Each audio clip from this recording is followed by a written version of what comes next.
Hello guys, welcome back to education IQ। I hope आप सब अच्छे होंगे। तो डेली का हम लोग जो द हिंदू न्यूज़पेपर पढ़ते हैं, जिसमें 8 से 10 मिनट के अंदर अंदर मैं आपको पूरा द हिंदू न्यूज़पेपर कवर करवाता हूँ, उसको हम लोग कंटिन्यू करेंगे। जो भी इम्पोर्टेंट न्यूज़ होगी आपके एग्ज़ाम के रिलेटेड या फिर उसके खुद के नॉलेज के लिए, उसको हम लोग कवर करेंगे। तो सारे करंट अफेयर्स, सारी जो इंपॉर्टेंट हेडलाइंस हैं, उसको हम लोग इस न्यूज़पेपर में कवर करेंगे इस वीडियो में, ठीक है। तो छोटा सा वीडियो होगा 8 से 10 मिनट का। रेगुलरली इन सेशंस को देखो। डेली शाम को, मंडे टू सैटरडे शाम को 7 बजे मेरा वीडियो आएगा, तो इन वीडियोस को आप कंटिन्यूसली देखो। तो स्टार्ट करते हैं आज का द हिंदू न्यूज़पेपर। मेरा नाम है अभिलाष। तो फर्स्ट न्यूज़ क्या है? GST revenue growth dips to a 3 month low in December. GST को सभी जानते हैं, गुड्स एंड सर्विसेज टैक्स। तो ये जो गुड्स एंड सर्विस टैक्स है ना, इसकी जो ग्रोथ है वो लगातार तीसरे महीने जो है वो कम हुई है। तो जीएसटी के बारे में आपको पता होना चाहिए। इसकी फुल फॉर्म है गुड्स एंड सर्विस टैक्स। और दूसरा, कौन से अमेंडमेंट के थ्रू इसको लाया गया था? तो 101 अमेंडमेंट के थ्रू इसको कॉन्स्टिट्यूशन में लाया गया था और 2017 में ये लागू हुआ था, ठीक है। तो ये चीज़ें आपको पता होनी चाहिए। नेक्स्ट न्यूज़ के ऊपर हम लोग चलेंगे। XPoSat in orbit to study black holes neutron stars. तो इसरो ने एक और नई मिसाइल जो है वो लॉन्च की है, इंडियन स्पेस रिसर्च ऑर्गेनाइजेशन ने, जिसको नाम दिया गया है एक्सपोसैट, ठीक है। तो ये क्या करेगी? इसको भेजा गया है कि ये क्या करेगी, हमारी जो एस्ट्रोनॉमिकल सोर्सेज हैं, जैसे ब्लैक होल हो गया। ब्लैक होल के बारे में सब जानते हैं ना, ओजोन लेयर डिप्लीशन की वजह से वो जो हमारा ब्लैक होल है वो धीरे धीरे जो है वो कम हो रहा है, ठीक है, सिकुड़ रहा है। उसके बाद जो न्यूट्रॉन स्टार्स हैं, उनकी स्टडीज़ के लिए हमने इस सैटेलाइट को जो है स्पेस में भेजा है। तो इसरो ने इसको लॉन्च किया। इसका नाम आपको पता होना चाहिए, किसी भी एग्ज़ाम में आ सकता है, ठीक है। एक्सपोसैट इसका नाम है। तो पूरा इसको बोलते हैं एक्सरे पोलैरीमीटर सैटेलाइट। तो इसको जो है रिसेंटली लॉन्च किया है। नेक्स्ट न्यूज़ के ऊपर हम लोग चलेंगे, जो भी इंपॉर्टेंट होगी आपके एग्ज़ाम के लिए। तो पॉलिटिकल न्यूज़ को हम लोग कवर नहीं करेंगे, उन्हीं न्यूज़ को कवर करेंगे जो आपके एग्ज़ाम के लिए इंपॉर्टेंट होगी। ये देखो, ये सब सिटीज़ की न्यूज़ है, तो आपके लिए बिल्कुल भी इंपॉर्टेंट नहीं है। ये इंपॉर्टेंट है, इसमें कुछ ज़्यादा इंपॉर्टेंट नहीं है, बस आपको क्या इंपॉर्टेंट है मैं बता दूंगा। एक वाली ट्राइब है मुंबई, जो कि एक शिवाजी म्यूज़ियम बन रहा है, ठीक है, उनकी लैंड के ऊपर। कौन सी, किसकी लैंड के ऊपर? जो वाली ट्राइब है। ट्राइब कौन होते हैं? जो जनजातीय लोग होते हैं। तो वो उस चीज़ को ऑब्जेक्ट कर रहे हैं, ठीक है, उसके लिए वो ऑब्जेक्शन कर रहे हैं कि ये जो है हमारी लैंड के ऊपर नहीं बनना चाहिए। तो एग्ज़ाम में आपको सिर्फ यही क्वेश्चन आ सकता है कि जो वाली ट्राइब है वो कौन सी स्टेट को बिलोंग करती है। तो मुंबई आपका सीधा सीधा आंसर होगा। तो इसमें और कुछ नहीं है, इसलिए मैंने इस न्यूज़ को कवर किया है। नेक्स्ट न्यूज़ के ऊपर हम लोग चलेंगे, जो भी इंपॉर्टेंट होगी।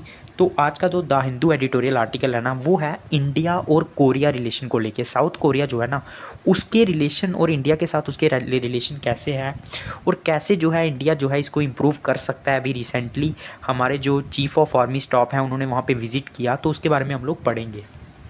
तो आपको पता है जो पूरे ग्लोब की जियोपॉलिटिक्स है वो चेंज हो रही है, ठीक है, अलग अलग चीज़ें हो रही है। तो इस टाइम पे बहुत ज़रूरी है हमारे लिए स्टेबिलिटी बनाए रखना, पीस बनाए रखना। तो अभी जो रिसेंटली एक प्रपोज़ल रखा था हमारे जो चीफ़ ऑफ आर्मी स्टाफ हैं मनोज पांडे, ये भी आपको पता होना चाहिए, इन्होंने विज़िट किया कोरिया के अंदर, ठीक है। तो इन्होंने इंडिया कोरिया जो हमारे डिफेंस रिलेशन है ना, उसको लेके जो है एक अच्छे साइन जो है हमें शो हुए हैं कि इनका जो रिलेशन है वो अच्छा होगा। उसके बाद इसमें आपको क्या क्या चीज़ें इंपॉर्टेंट रखनी है कि सबसे बड़ी प्रॉब्लम क्या है हमारे रिलेशन में। हमारे रिलेशन में सबसे बड़ी प्रॉब्लम ये है ना कि हमारा जो कोरिया जो है ना, नॉर्थ कोरिया जो है, वो इंडिया को इतना ज़्यादा सपोर्ट नहीं करता है बहुत सारी चीज़ों में, ठीक है। तो उसकी वजह से सबसे बड़ी प्रॉब्लम होती है, क्योंकि जब कोल्ड वार हुआ था, कोल्ड वार के टाइम आधी कंट्रीज़ यूएस के साइड थी और आधी जो थी वो रशिया की सपोर्ट में थी। तो जो कोरियन नेशन है ना, उनको रशिया बहुत ज़्यादा सपोर्ट करता है। तो रशिया की सपोर्ट के, और इंडिया जो है, मतलब उस टाइम पे इंडिया न्यूट्रल रहा था। इंडिया ने नॉन अलाइनमेंट पॉलिसी को अपनाया था कोल्ड वार के टाइम पे। इंडिया ने रशिया को सपोर्ट नहीं किया था। तो उसकी वजह से ये कंट्रीज़ इंडिया को ज़्यादा सपोर्ट नहीं करती हैं। लेकिन अभी ऐसा लग रहा है कि ये जो है एक दूसरे के साथ मिलके काम करेंगी डिफेंस कोऑपरेशन के ऊपर। तो ये सारी चीज़ें जो है अभी साइन जो है हमें दिख रहे हैं, क्योंकि मनोज पांडे जो हमारे चीफ़ ऑफ आर्मी स्टाफ है, उन्होंने रिसेंटली विजिट किया साउथ कोरिया में, ठीक है। उसके बाद और भी ये जो है ना टेक्निकली बहुत स्ट्रॉन्ग है जो साउथ कोरिया, इसमें टेक्नोलॉजी बहुत ज़्यादा है। तो इंडिया को भी इससे हेल्प मिल सकती है अगर दोनों कोऑर्डिनेशन में काम करेंगे, एक दूसरे के साथ मिलकर काम करेंगे। इसमें हम लोग साइबर सिक्योरिटी के ऊपर काम कर सकते हैं और अपना जो कोऑपरेशन है उसको बढ़ा सकते हैं। तो ये सारी चीज़ें इसमें लिखी हुई हैं। इसमें और इम्पॉर्टेंट चीज़ ये है कि आपको याद रखना है कि साउथ कोरिया की कैपिटल क्या है। तो इसकी कैपिटल है सियोल, तो ये आपको याद रखना है। नेक्स्ट न्यूज़ के ऊपर हम लोग चलेंगे जो भी इंपॉर्टेंट होगी आपके एग्ज़ाम के लिए। हाँ, मैंने आपको डेली में न्यूज़ कवर कर रहा हूँ कि रेड सी के अंदर जो हाउथीज़ ग्रुप है ना, हाउथीज़ ग्रुप कहाँ है, यमन के अंदर है। ये शिया मुस्लिम्स का जो है वो ग्रुप है, मैंने आपको पहले भी बताया था। और ये पैलेस्टीन को सपोर्ट कर रहा है। इजराइल और पैलेस्टीन का जो वार चल रहा है ना, वहाँ पे ये पैलेस्टीन को सपोर्ट कर रहा है। और जैसे ही इसने अनाउंसमेंट की कि हम लोग जो है पैलेस्टीन को सपोर्ट करेंगे, उसके बाद जो रेड सी है, रेड सी मतलब जो पूरे एशिया को यूरोप के साथ कनेक्ट करता है ना, उस पे इन्होंने हमले करना शुरू कर दिए वैसल्स के थ्रू। ठीक है, जो भी वैसल वहाँ पे शिप्स जा रही थी, बोट जा रही थी, उनके ऊपर हमले शुरू कर दिए। तो इसका इम्पैक्ट क्या पड़ सकता है ऑयल ट्रेड के ऊपर, इसका बहुत बड़ा इम्पैक्ट पड़ सकता है। क्योंकि अभी कंट्रीज़ जो है ना, लगातार जो हाउथीज़ ग्रुप है वो टारगेट कर रहा है रेड सी के ऊपर।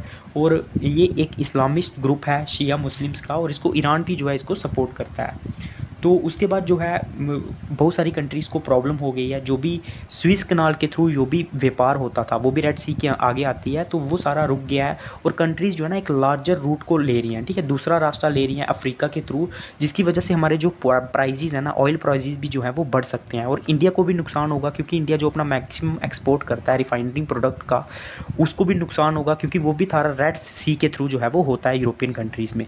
तो ये सारी चीज़ें जो है वो होंगी। हालांकि यूएस जो है इसको काउंटर करने की कोशिश कर रही है, इंडिया भी जो है इसे काउंटर करने की कोशिश कर रही है। तो नेक्स्ट न्यूज़ के ऊपर हम लोग चलेंगे जो भी इंपॉर्टेंट होगी आपके एग्ज़ाम के लिए। तो नेक्स्ट न्यूज़ जो है इसके बारे में मैं आपको थोड़ा सा बताता हूँ। 1991 में जब इकोनॉमिक क्राइसिस हुआ था, उसके बारे में लिखा हुआ है। उसके बारे में लिखा हुआ है कि किस तरह से उस टाइम पे जो आरबीआई गवर्नर थे, उनका नाम था वेंकेटी रमनम। ठीक है, तो इन्होंने बहुत ज़्यादा सपोर्ट किया था इंडिया को, और इनकी पॉलिसीज़ जो हैं उन्होंने काफ़ी हेल्प किया था। तो 1991 के टाइम आपने सुना होगा इंडिया में बहुत ज़्यादा इकोनॉमिक क्राइसिस आए थे। तो इन्होंने क्या किया था, गोल्ड रिजर्व्स के बदले बाहर की कंट्रीज से जो है ना एक लोन्स लिए थे, और बदले में जो है जो गोल्ड है उसको गिरवी रखा था। इसने भी बहुत सारा हेल्प किया इंडिया का। और इंडिया ने जो इंपोर्ट था उसको कम कर दिया इंडिया से, उसकी वजह से भी इंडिया को जो है, मतलब इंडिया में जो इंपोर्ट होता था उसकी वजह से भी फ़ायदा हुआ इंडिया को। तो इनका बहुत बड़ा रोल था। तो क्वेश्चन आपको यही आ सकता है कि जब इकोनॉमिक क्राइसिस हुए थे 1991 में, तो उस टाइम आरबीआई का गवर्नर कौन था, तो वेंकटी रमन, ये आपको याद रखना है। नेक्स्ट न्यूज़ के ऊपर हम चलेंगे, और इनका रोल भी जो है वो बहुत ज़्यादा था जो भी एग्ज़ाम के लिए होगा। हाँ, जो हमारे जयशंकर जी हैं, हमारे एक्सटर्नल अफेयर्स मिनिस्टर, वो अभी नेपाल जा रहे हैं। तो इनका मेन एजेंडा वहाँ पे क्या होगा, एक पावर पैक्ट साइन करना। किसको लेके, हाइड्रो इलेक्ट्रिक पावर जो है ना, 10,000 मेगावाट का जो हाइड्रो इलेक्ट्रिक प्रोजेक्ट है वो इंडिया जो है बारो करना चाहती है। कहाँ से, नेपाल से। उसके ऊपर बात होगी, डिफेंस कोऑपरेशन के बात होगी, और बायलैटरल ट्रेड के ऊपर जो है वो बात होगी। तो वहाँ के प्राइम मिनिस्टर कौन है ये भी आपको पता होना चाहिए, उनका नाम है पुष्पा कमल दहल। तो उनके साथ भी इनकी जो है वो मीटिंग हो गई हमारे किसकी, एक्सटर्नल अफेयर मिनिस्टर की, जिनका नाम है एस जयशंकर। तो नेपाल के साथ भी इंडिया इन सब चीज़ों के ऊपर चर्चा करेगी। उसके बाद an iron bridge, after iron bridge and rail track पोन स्टोलन इन बिहार। तो आपको काफ़ी हंसी आएगी इस घटना के ऊपर कि बिहार में पहले तो आयरन ब्रिज चोरी हुआ, मतलब जो लोहे का पुल रहता है पहले वो चोरी हुआ। उसके बाद रेल ट्रैक चोरी हो गया, रेल में जो रास्ता रहता है, पटरी रहता है, वो चोरी हो गया। और अभी जो है एक पोंड, एक जो तालाब होता है ना, उसको चोरी कर लिया गया बिहार में। आप समझ सकते हो कितनी बुरी हालत है। तो एक जगह पे एक रेजिडेंस है, ठीक है, तो उसका नाम जो है, रेजिडेंस का नाम है दरभंगा डिस्ट्रिक्ट। ठीक है, वहाँ पे जैसे ही लोग सुबह उठे तो पूरा जो पोंड था ना वहाँ पे, वो गायब था। पूरी मिट्टी वहाँ पे भर दी गई थी, और एक बैम्बू जो है वहाँ पे लगा दिए गए थे। तो ये काफ़ी मज़ेदार घटना आप यहाँ पे देख सकते हो, मतलब रातों रात तालाब को गायब कर दिया। नेक्स्ट न्यूज़ के ऊपर हम लोग चलेंगे जो भी इंपॉर्टेंट होगी। कोविड-19 का जेएन वायरस, डेली मैं आपको रिवाइज़ करवाता हूँ, ये काफ़ी तेज़ी से बढ़ रहा है अभी इंडिया में भी, अलग अलग डिस्ट्रिक्ट्स में, गोवा में, केरल में भी, स्टेट में बढ़ रहा है। तो जेएन वेरिएंट जो है इसको को याद रखना है, क्योंकि एग्ज़ाम में आपको पूछ सकते हैं। तो हमारे जो इसरो के चीफ हैं एस सोमनाथ, ये भी आपको पूछ सकते हैं एग्ज़ाम में। तो इन्होंने बोला कि गगनयान जो मिशन है वो हमारा टारगेट होगा 2024 में, और भी बहुत सारे मिशंस हैं जो लाइनअप में है, मतलब आने वाले हैं। नेक्स्ट न्यूज़ के ऊपर हम लोग चलेंगे जो भी इंपॉर्टेंट होगी। तो बाकी ये बिजनेस की न्यूज़ है, और इजराइल और गाज़ा का जो वार है वो चल रहा है। और जापान में कल बहुत ज़्यादा अर्थक्वेक आया था ज़बरदस्त, उसके बारे में बताया गया है। पहले तो बहुत ज़्यादा अर्थक्वेक आया, उसके बाद सुनामी आई, मतलब जो बड़ी बड़ी वेव्स होती हैं ना अर्थक्वेक की वजह से, वो आई, जिसकी वजह से जो प्राइम मिनिस्टर थे उन्होंने लोगों को बोला कि आप लोग जो है हायर लैंड में चले जाओ, और काफ़ी जो है उन्होंने इवैक्यूएट करने की कोशिश की, लोगों को काफ़ी ज़्यादा समझाया। तो ये जो इसका जो मैग्नीट्यूड था वो 7.6 था, मतलब काफ़ी ख़तरनाक अर्थक्वेक था। तो ये सारी चीज़ें जो है वो जापान में हुई हैं। बाकी स्पोर्ट्स की न्यूज़ है, इंडिया और साउथ अफ्रीका का मैच आने वाला है, और वार्नर ने जो है वो संन्यास ले लिया, रिटायरमेंट ले लिया है। तो ये था आज का the Hindu newspaper. I hope आपको अच्छा लगा तो प्लीज़ लाइक करना, सब्सक्राइब करना, और ज़्यादा से ज़्यादा शेयर करना। जय हिंद।